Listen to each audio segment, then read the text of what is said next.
Adrenaline XL est un passionnant jeu de cartes de foot à collectionner avec tous les footballeurs de cette saison. Comme dans un vrai match de foot, l'objectif est de battre votre adversaire en marquant le plus de buts. Il vous suffit de suivre ces règles et les conseils pour devenir un pro en un rien de temps. Vous marquez des buts en comparant la valeur d'une de vos cartes à celle de la carte choisie par votre adversaire. Les valeurs des attaques sont comparées aux valeurs des défenses et les valeurs de contrôle du jeu aux valeurs de contrôle du jeu adverse. La carte avec la valeur la plus élevée marque un but et lance l'attaque suivante. Chaque carte peut être jouée une seule fois pendant un match. Formez votre équipe. Avant de donner le coup d'envoi avec Panini Adrenaline XL, vous devez former votre équipe. Il vous faut 14 joueurs au total.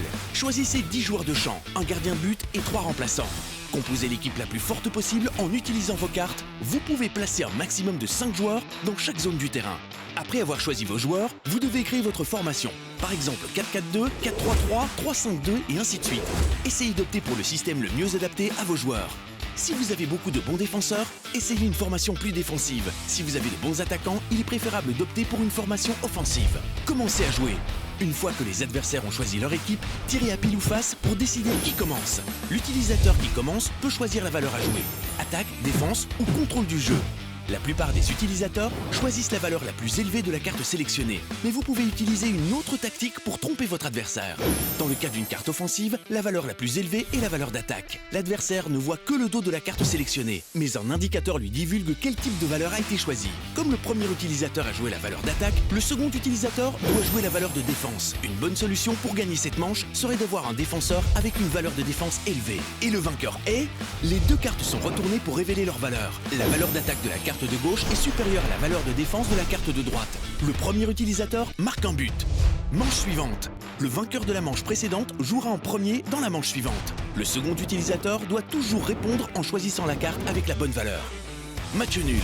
Si les valeurs choisies des deux cartes sont égales, les valeurs des cartes de l'attaque, de la défense et du contrôle du jeu sont additionnées et comparées.